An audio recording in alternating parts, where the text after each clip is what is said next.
I'm Chef Gabe, and this is Under the Hood.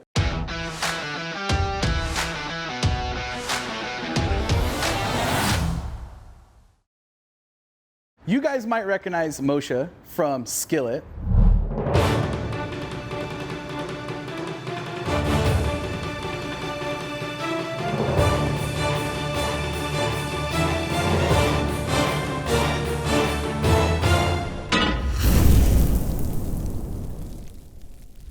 When I thought about this dish, Chinese beef noodle soup, I had to have you here.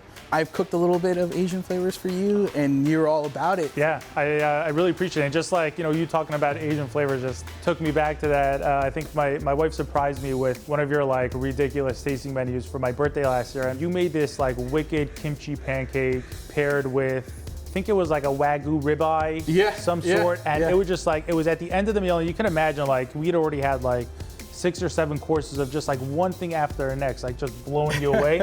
And then you sit down and you're like, the flavor was just unbelievable. Like literally like nothing I've ever had before. Thank you, man, thank you. So. It's real hard finding those Asian flavors in the kosher world. So we had to make that kimchi from scratch, you know what I mean? And we used a little bit of certain things that were like not normal to the kosher world. It was honestly like, I think it was one of my first like experiences with kimchi because like you said, it really is super hard to find. I think there's like, some people starting to come out with it, but I think like just in the kosher world, we almost always, like a lot of people feel limited, especially in the Asian side. So it's I'm super stoked to be here today. Cool, man, let's get started. All right. First, what we're gonna do is we're gonna blanch this beef, bro.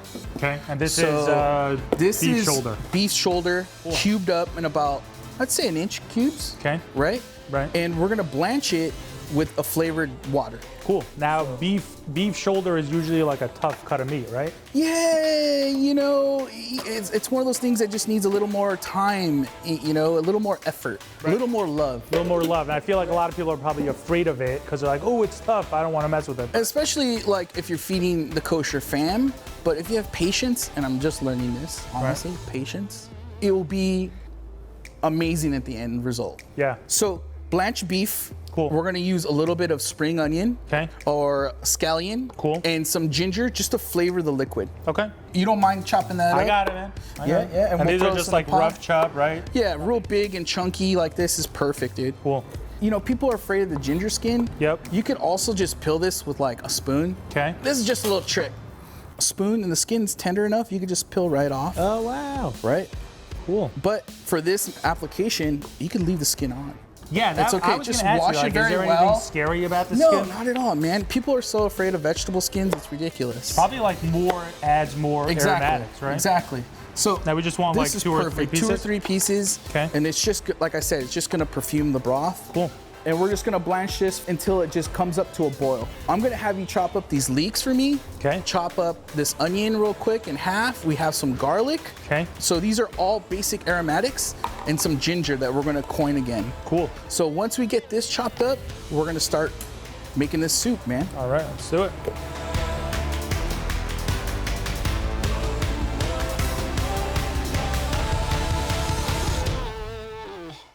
There is a special ingredient in this recipe that we found I couldn't find it kosher. So it's more of like a fermented bean paste. Gochujang, right? In a sense it is, but it was more of a Chinese, fermented bean chili paste. And it was like, okay, I get it. It's like when you put miso into miso soup, it's like that salt base, that broth that kind of flavors the broth. So I was like, all right, let's do a little fusion. So we found something that was Korean based, and this is a soybean paste. Cool. And chili paste. Cool. So a little bit of saltiness, fermenty, and you know about fermenty. You could smell like that fermenty, kind of like soybean. Yeah, it's right? funky, and it reminds me of like sweet. miso, It reminds me of miso. In any like Chinese cuisine, they use like Szechuan peppers, and this is just like that perfect heat. But of course, it's a Korean pepper, but it's okay. We're having fun. We're having fun. We're gonna mix some flavors together, and we're gonna create some aromatics and see where we go, right? So let's talk about the spices, right? Yeah. Cinnamon, you can find anywhere. Dry bay leaf, star anise, Star right? anise, right? one of my favorites. And then we have some nutmeg, Cool. right? And that's the then- whole nut, right? Yeah, the whole nut, right? Wow. And we're gonna use a little bit of clove, and we have some Szechuan peppercorns. Cool. So right away, you could smell how floral this is. Yeah. You know what I mean? Right away, you're like, man, this is gonna be a great. It's really going to little develop tea. over time, right? Of course, and the more it sits in that broth, and the more it cooks, and the flavors start to mesh, it's just gonna get this flavor bomb. And that's what we want. You know, it's a dish that's all beef, noodles, broth on a cold day you want to eat, and it reminds me of what? That pasta you cooked, bro.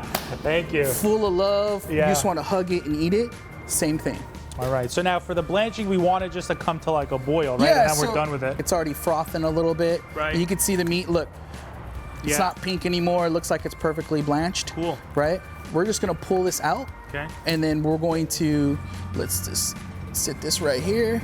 If you don't mind pulling this out for me. Yeah, I got it. And then I'll get this other pot going. Let's do it. So right now, I'm just gonna start off with a little bit of oil. Okay. And then we're gonna fry that bean paste and that chili paste. Yum. We're gonna get all those juices and all that stuff activated. So we got the oil just right. That bean paste in here. Now, do you wait for the oil to kind of warm up, or you just toss the bean you kind of paste? just hear that sizzle Just a real little quick. sizzle, yeah. And you wanna just make sure you hear that. Here's a little chili paste. Oh man, you could already smell it, huh? Yeah, of course.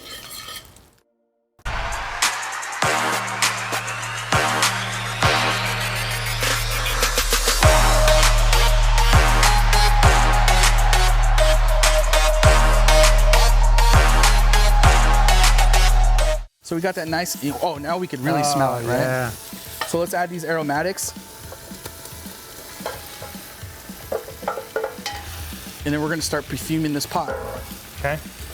So you just wanna make sure it's evenly coated, and we're sizzling, and we're also like making sure all the vegetables get coated with that paste, and you can see it right now, it's doing its thing. Yeah.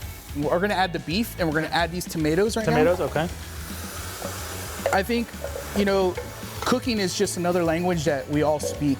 You know, all we want to come home to as a hard day at work is something good and nourishing. Yeah. And it's like, I'm glad that like you relate and you understand what it goes into like good cooking. Because sometimes it's really hard to break that barrier because people are afraid to try something new. Right. They're stuck in the basic. You gotta just let loose. Just play with it. I mean, it's, Have fun. yeah, that's it. That's the experience. So now we're gonna add our spices, throw those in there whole, right? Again, and we're Wow. just gonna continue sauteing. Okay. And you can already smell it's like You see the tomato kind of breaking down? breaking down a little bit, right? We're gonna add our soy, and then we're gonna add our little beef stock at the end. What we want, essentially, okay, the beef is one big part, but we want the broth. You know what I Yeah. mean? It's gonna have all that that's beautiful that flavor. soup, you know what I mean? So, have you had Chinese chili sambal? No, man, I keep kosher. What is that?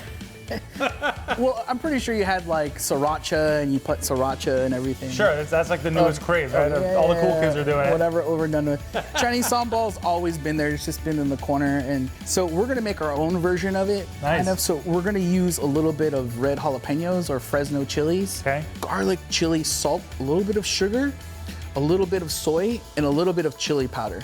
Now, this recipe really called for Szechuan chili flakes. Super hard to find. So we're gonna use a little bit of ground chili powder that you can get at any store shelf. Cool, okay. So we just wanted to make our own little recipe of it, just so we can kick up our soup, Yeah. right? Got a little Cool. flavor. So I'm gonna have you crush these chilies and this salt first, Okay. and I'm gonna be frying the garlic. Let's do it. Okay.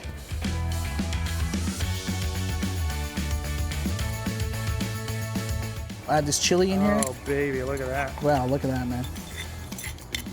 They're not like jalapeno. They're not more of like a overwhelming. flavor. Yeah. They're more like, see, you got that And color. it's a beautiful color, Look too. at that color. Vibrant red. Yeah. I've been sneaking them in our corn cake on the chorizo verde and the lime. Oh, no way. And people did not notice. Get You know outta what I mean? here. It was like, okay, you gotta use these in there. That's great. The rest of the oil, we're gonna put this back to the heat. Okay. And then let's just do like 1 or 2 spoonfuls of that chili powder. And then we'll And toast then that this real you nice. kind of just want to like sprinkle on Yeah, top, right? you don't need too much, man. Get right there. That's perfect, One actually. more, that's good? Yeah, that's perfect right there. Let's add that sugar. Oh, look at that. And let's add the soy. Now, how much of the soy sauce do we want in here? Let's start a little bit, just because you can get. I don't want to get too salty. Let's do about half of that. So that's like probably about 3 tablespoons. Okay. If that, right? And again, this is one of those things that, like you were talking about, showing restraint at first, right? Yeah. Add a little taste. A little taste. Yeah, it still needs to develop. Right. It's not spicy, right? It's not spicy. It's not like overly salty. No, it's perfect. It's just like Garlic really comes through. all you're gonna do is add another element to the soup, and you get the heat at the end. Okay, so our soup's been boiling for about an hour. It's doing its thing. I'm gonna strain the meat out of it, and we're gonna reduce the broth a little bit and adjust the seasoning. Already, like, you get that crazy, intense smell. Right? All those aromatics did its job. You can see the garlic and the ginger. You know what I mean? Don't get me wrong, I love big chunks of garlic and big chunks of ginger. Right. But it could be a little bit of off-putting, Right. you know what I mean? You know, just Be a like, little whoa, overpowering. like overpowering, and you're just like, that's a little intense, you know? You know what's really cool? Like, we talked about the beef shoulder being a tough cut of meat, but like as you're straining this out, you can kind of see how like perfectly tender it is. Right, And it's just right. gonna like melt in your mouth almost. Right? It's like the perfect kind of meat that you could use for stew, or my mom had a full-time job, so, you know, her perfect kitchen tool was the crock pot. Right. So I love when she used to throw like big pieces of meat in the crock pot, because we were fighting over it. Mashed potatoes, super easy, you know what I mean? It was low like and slow. low and slow. And then the next day, like sandwiches with like shredded meat. Yeah, that's what it Cold mashed really comes out potatoes. together. So we have all this meat right here. We're gonna pull out. Do you mind, you know, Yeah, just giving a want me to little, just kind of pull pop out it the in here? beef. Just pull out the beef.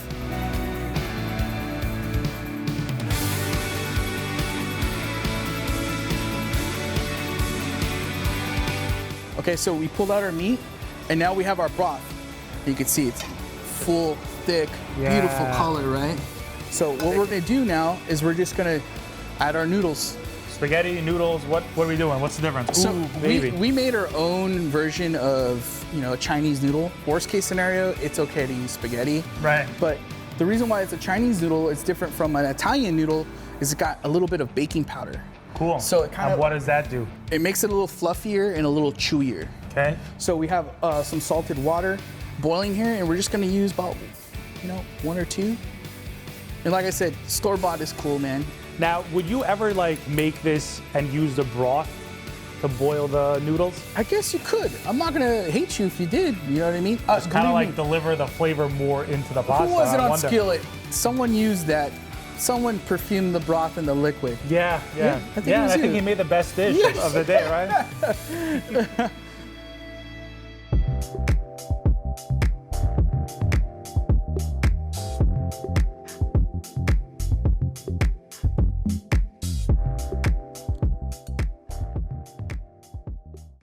It's been about 4 minutes. I'm Okay. just gonna shake these nice and like one of those ramen champ guys. So you can see the noodles have some texture. Yeah, you They have see some- like the little springiness in them, right? That's what you want. Yeah, exactly, right? They smell great too, right? Yeah. Cannot wait to eat this. So we got our little shredded beef. It's nice and tender, just about falling apart, right? You can smell the aromatics, really can. smell the Mouth is spices, watering. right? Okay, and our broth. So we're just gonna pour that right on top. Just enough that you can see the noodles and you can see the meat. Got it. You could always add more broth. So let's finish this. A little bit of cilantro. And again, one of those fresh coriander kind of aromatics going on here. A little peppery, little. Yeah, exactly. A little bit of your scallions. So this is all the jazz right here, man. You want Yeah. to put that oil in there and it just coats the noodles like crazy. A little bit of the garlic, a little bit of the chili. I'm gonna go oil first. Dude. This one's for the book. Thank you for being here, bro. Thank you. Appreciate you.